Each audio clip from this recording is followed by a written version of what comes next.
नमस्कार, बहुत स्वागत है आपका। आप देख रहे हैं शिव महापुराण उपाय। कुंभ राशिफल 2023, 24, 25, 26 और 27 यानी आपके ऊपर जो शनिदेव की साढ़े साती चल रही है, छाती पर चलना शुरू होगा 17 जनवरी 2023 से और 2027 तक आपके ऊपर साढ़े साती का पूर्णतया प्रभाव रहेगा। तो अगर हम ज्योतिष की माने तो शनिदेव की जो साढ़े साती होती है बहुत ही भयानक और थोड़ा बुरा भी होता है, लेकिन कुछ मामलों में बहुत अच्छा भी होता है। हालांकि ये आपके कर्म पर निर्भर करेगा कि साढ़े साती में कैसा फल मिलेगा, क्योंकि माना जाता है कि जिस व्यक्ति के ऊपर साढ़े साती आ जाए उसका जीवन पूरी तरह से बदल जाता है। वो सही मायने में तप कर कुंदन सोना हो जाता है। तो कुंभ वालों, इस समय आपके ऊपर दूसरा प्रभाव शुरू होगा साढ़े साती का। तो हालांकि पिछले साल यानी कि 2022 में 29 अप्रैल को कुंभ राशि में प्रवेश किए थे और यहाँ पर देखिए अब एक बार फिर से वो मकर राशि में है और 17 जनवरी 2023 को मकर राशि से निकलकर कुंभ राशि में आ रहे हैं। तो शनिदेव कुंभ में बैठकर क्या खेल रचेंगे, क्योंकि 3 जून 2027 को आपको मुक्ति मिलेगी शनिदेव की साढ़े साती से। अब शनि की महादशा से कुंभ राशि वालों 23 फरवरी 2028 को पूर्णतया छुटकारा मिलेगा आपको। तो पूर्णतया छुटकारा मिलने में अभी देर है। 23 फरवरी 2028 को आप पूर्णतया मुक्त हो जाएंगे साढ़े साती से। तो यहाँ पर देखिए दूसरा चरण चलेगा। साढ़े साती का दूसरा चरण थोड़ा मुश्किल होता है, लेकिन आपके ऊपर गुरु की कृपा बरस रही है तो मुश्किलें भी आसान है। अब देखिए इस समय शनिदेव का सस नामक महापुरुष राजयोग भी आपके ऊपर बन रहा है, तो शनिदेव का असर बुरा नहीं होगा, बल्कि इस राजयोग का भी फायदा फल आपको मिलता जाएगा। तो आपके लग्न में बैठे हैं तो जिस स्थान पर बैठते हैं उस स्थान को रोशन कर देते हैं, लेकिन जहां दृष्टि डालते हैं उस जगह को गड़बड़ कर देते हैं, या कह सकते हैं कि उनकी दृष्टि में विष होता है। लेकिन लग्न में बैठकर यहां पर आपके लिए उत्तम वक्त चलेगा, क्योंकि इस समय मानसिक, शारीरिक, आर्थिक कष्ट थोड़े रहेंगे।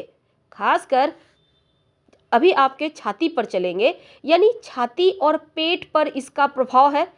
तो देखिए इस दूसरे चरण में छाती पर चलने से आपको खासकर अपने पेट का, अपने किडनी का, यूरिन की प्रॉब्लम जैसी चीज़ों से आपको बचना है।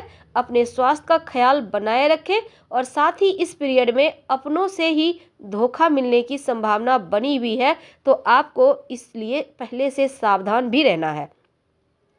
तो किसी अपने से धोखा मिलेंगे, रिश्तों में दरारें आ सकती है, अनावश्यक थोड़ा सा भय, पीड़ा, तनाव बढ़ सकता है और इस समय आप अपने स्वास्थ्य का बहुत ख्याल रखें तो ज़्यादा अच्छा रहेगा।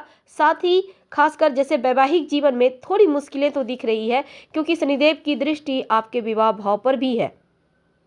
तो क्या होगा, अगर आप पार्टनरशिप में काम करते हैं तो तमाम ईमानदारी, पारदर्शिता बनाए रखें और हर एक चीज़ को ओपन रखें। दूसरी तरफ रिश्तों को लेकर मुश्किलें हैं, वैवाहिक जीवन में थोड़ी टेंशन दिखती है, तो ऐसे में आपको इस समय बस ये चलना होगा समझ के कि ग्रहों की चाल ही ये करवा रहा है। शांत रहें, रिश्ता में धोखा ना मिले, इसके लिए आपको आंख कान खुली रखना है और ज़रूरत से ज़्यादा किसी पर भरोसा ना करें। माता पिता के स्वास्थ्य का भी थोड़ा ख्याल रखिएगा तो उत्तम रहेगा। साथ ही साथ अपने भी स्वास्थ्य का ख्याल रखें और जीवन साथी के स्वास्थ्य का भी ख्याल रखना है। तो इस पीरियड में आप जैसे कि चीज़ें आपके पक्ष में तभी आएगी जब आप तमाम चीज़ों को संभाल के रखते हैं। तीसरे चरण में क्या होगा ये तो हम बताएंगे आपको, लेकिन उसके पहले थोड़ा सा समझ लेते हैं। जैसे कि देखिए शनिदेव को हमारे ज्योतिष में नवग्रहों में एक प्रमुख स्थान प्राप्त है। न्याय के देवता माना जाता है, कर्म के कारक माने जाते हैं और माना जाता है कि शनिदेव जिस पर प्रसन्न हो जाए उसे रंग से राजा बना देते हैं और जिन पर क्रूर दृष्टि पड़ जाए उस व्यक्ति की मुश्किलें बढ़ा देते हैं। तो ये भी कहा जाता है कि शनिदेव इसी जीवन में हमारे कर्मों के अनुसार ही हमें फल देते हैं और वैदिक ज्योतिष में शनिदेव को सबसे मंद गति से चलने वाला ग्रह माना जाता है। एक राशि में वो 2.5 साल तक रहते हैं और इसी कारण शनिदेव का प्रभाव व्यक्ति पर सबसे ज़्यादा पड़ता है। अब देखिए यहाँ पर शनि के गोचर से जैसे ही वो कुंभ में आएंगे तो सस नामक पंच महापुरुष राजयोग बनेगा और ज्योतिष में बहुत ही शुभ और ताकतवर योग इसे माना जाता है। तो जैसे ही 17 जनवरी मंगलवार की शाम शनिदेव मकर से निकलकर कुंभ में आएंगे, आपकी 7.5 का छाती पर चलना यानी दूसरा चरण शुरू हो जाएगा और पूरे 30 साल के बाद आ रहे हैं अपनी ही राशि कुंभ में। तो इसका प्रभाव भी थोड़ा हटके होगा। तो चलिए समझते हैं विस्तार से। तो 17 जनवरी को पूरे 30 साल के बाद कुंभ राशि में आएंगे और कुंभ वालों 7.5 का दूसरा चरण प्रारंभ हो रहा है। अगर हम काल पुरुष की कुंडली की माने तो इस समय शनिदेव आपके 11वें भाव में होंगे और यह इनकम का भाव है, आय का भाव है। अगर आपकी कुंडली में शनिदेव अच्छी स्थिति में है और जो लोग किसी के साथ गलत नहीं करते हैं उनकी इनकम जरूर बढ़ेगी, धन बढ़ेगा, धन कमाने के साधन जुटेंगे, बड़े भाई बहनों के साथ आपके रिश्ते बढ़िया होंगे और यहाँ से शनि की तीसरी दृष्टि आपके पहले भाव लग्न पर, 7वीं दृष्टि 5वें भाव पर और 10वीं दृष्टि 8वें भाव पर पड़ेगी। तो ऐसे में इसका प्रभाव आपके व्यक्तित्व पर भी पड़ेगा। अब देखिए आपके लिए जैसे इस समय आपके व्यक्तित्व में निखार आएगा, कार्यों को पूर्ण करने के लिए पूरे मनोयोग से आप लगे रहेंगे, आप बहुत मेहनत करेंगे। हालांकि बुरी स्थिति में थोड़ा सा अपमान भी सहना पड़ सकता है, कष्ट सहना पड़ सकता है, हो सकता है सही डिसीजन न ले पाए, बुद्धि भ्रष्ट हो जाए। तो हो कभी कभी ये भी रहेगा जैसे कि कार्यों को पूरा करने में मन ही नहीं लग रहा, आलस्य से घिरे रहेंगे आप, कहीं ना कहीं ज़्यादा सोने का मन करेगा, किसी काम में मन नहीं लगेगा। अब देखिए शनि की दृष्टि यहाँ पर पंचम भाव, अब टेक्निकल एजुकेशन की तरफ आपका रुझान तो बढ़ेगा और संतान की तरफ से कोई बढ़िया गुड न्यूज़ भी मिलेंगे, संतान भी आपकी उन्नति करेगी और अभी तक के जो पुण्य फल है ना उसके फल पूर्णतः आपको मिलेंगे। आप इस पीरियड में जिस भी काम में हाथ डालेंगे उसी कार्य में आपको लाभ होगा। और शनिदेव की अगर बुरी स्थिति कुंडली में है तो पढ़ाई में थोड़ी बाधाएं आएंगी, संतान के स्वास्थ्य में मुश्किलें आएगी और आपको भी स्वास्थ्य की मुश्किलें परेशान कर सकती है। 10वीं दृष्टि 8वें घर पे, अब क्या होगा देखिए ससुराल पक्ष में कोई शुभ कार्य होंगे। अगर आपकी कुंडली में अच्छी स्थिति में, जैसे कि 10वीं दृष्टि 8वें भाव पे है, अगर है आपकी कुंडली में बढ़िया योग तो आपकी उम्र बढ़ेगी। यदि कोई बीमारी है, शारीरिक परेशानी है तो इस पीरियड में वो ठीक हो जाएगा, उसमें लाभ होगा। शेयर मार्केट में आपको लाभ होगा, कहीं ना कहीं से आकस्मिक धन लाभ बराबर होता रहेगा। और शनि की स्थिति खराब होने पर ससुराल पक्ष से आपको कष्ट हो सकता है, इसका ख्याल रखना है। हो सकता है शेयर मार्केट में अगर शनि की स्थिति गड़बड़ हो तो नुकसान हो जाए, लॉटरी जुएर के सट्टे के लत में आपको पैसे बर्बाद हो जाए। तो अगर गड़बड़ हो गए शनि तो ऐसी चीज़ें आपके जीवन में हो सकती है।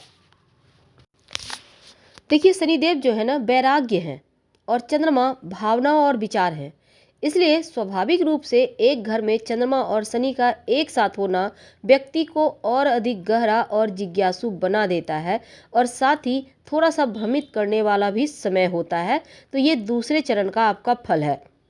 सकारात्मक रूप से सहायक भी रहेंगे। हालांकि यहाँ पर शनि अपने लग्न में है तो इस समय आप अगर प्रयास करें, कड़ी मेहनत करें तो आपको लाभ होगा। राजनीतिक और लोक प्रशासन में आपको प्रसिद्धि मिलेगी, सरकारी क्षेत्र में आपको बढ़िया अवसर मिलेंगे, सामाजिक कार्य करने में रुचि होगी और व्यवसाय में कुछ नई चीज़ों की शुरुआत के लिए भी ये समय आपके लिए बहुत अच्छा है। हालांकि किसी न किसी कारण से काम का दबाव भी आपके ऊपर रहेगा, इसलिए थोड़ी सी मानसिक तनाव बढ़ सकती है। तीसरा चरण में क्या होगा, अंतिम ढैया जिसको कहते हैं, तीसरे चरण में जब शनिदेव आपके पैरों पर आ जाएंगे यानी कि 2025 से, देखिए तीसरे चरण में कुंभ राशि वालों 7.5 का प्रभाव तटस्थ रहने से यहाँ पर क्या होगा, शनिदेव मीन राशि में आ जाएंगे आपके धन भाव में। अब क्या होगा कि बृहस्पति की राशि है, अब जो शनिदेव के साथ औसत संबंध भी बनाते हैं तो आध्यात्मिक क्षेत्र में आपका रुझान बढ़ेगा, ध्यान, योगा या प्राकृतिक चीज़ों की तरफ आप जाएंगे, यात्रा करेंगे, नए स्थान का पता लगाने जैसी चीज़ें होंगी। वैसे तो व्यवहार कुशल भी आप बनेंगे, अपने तार्किक और वैज्ञानिक भी बनते हैं इस समय। वैसे वफादार व्यक्ति बनाता है तीसरा चरण। तो अपनी बोलचाल के द्वारा लोगों के साथ रिश्तों को और बेहतर आप बना पाएंगे। अब देखिए, कुंभ राशि जो है शनि की मूल त्रिकोण राशि है, इसलिए शनिदेव यहाँ पर अधिक खराब फल नहीं देते। लेकिन कुंडली के जिन क्षेत्रों पर शनि की दृष्टि होगी उससे संबंधित समस्याओं का सामना करना पड़ सकता है, क्योंकि शनिदेव की दृष्टि कभी भी अच्छा फल नहीं देती। और शनिदेव यदि किसी भाव से अपने भाव को देखते भी हैं तो नकारात्मक प्रभाव डालते हैं, इसलिए शनि का असर मिला जुला हुआ होगा कुंभ राशि वालों के लिए। खासकर स्वास्थ्य, कर्ज, शत्रु, थोड़े खर्चे, कोर्ट कचहरी जैसे मामलों में मुश्किलें थोड़ी बहुत आ सकती है। तो ये सभी समस्याएं साढ़े साथी के दूसरे चरण में समाप्त हो जाएंगी। और अच्छी खबर यह है कि शनिदेव की तीसरी दृष्टि चंद्रमा से तीसरे भाव पर होगी। तो क्या होगा, छोटी यात्राओं में छोटी मोटी मुश्किलें होंगी, थोड़ी बहुत भाग दौड़ होगी, लेकिन यहाँ पर आपको एक्टिव रहना होगा। यही चीज़ें आपके लिए पॉजिटिव रहेगी। और अंत में देखिए, जो कुंभ वाले हैं, ओम शं शनैश्चराय नमः, इस मंत्र का जितना ज़्यादा आप जप करेंगे उतना अच्छा रहेगा आपके लिए, क्योंकि आपके राशि के स्वामी हैं और इनको बल भी देना होगा। और तीसरे चरण में देखिए, आर्थिक स्थिति स्थिर रहेगी और पारिवारिक जीवन, स्वास्थ्य पर असर उतना नहीं डालेगा जितना दूसरे चरण में है। तो तीसरा चरण में दूसरे चरण के अनुस्पत थोड़ा सा यहाँ पर भारीपन है, लेकिन चीज़ें स्थिर रहेगी, क्योंकि जाते जाते शनिदेव वरदान भी देकर जाते हैं। तो हम फिर मिलेंगे, बहुत सारी बातें विस्तार से जानेंगे। फिलहाल आपसे विदा लेते हैं। जानकारी अच्छी लगे तब लाइक कर सब्सक्राइब करें, अपनों से शेयर करें और कमेंट में हर हर महादेव जरूर लिखें। धन्यवाद।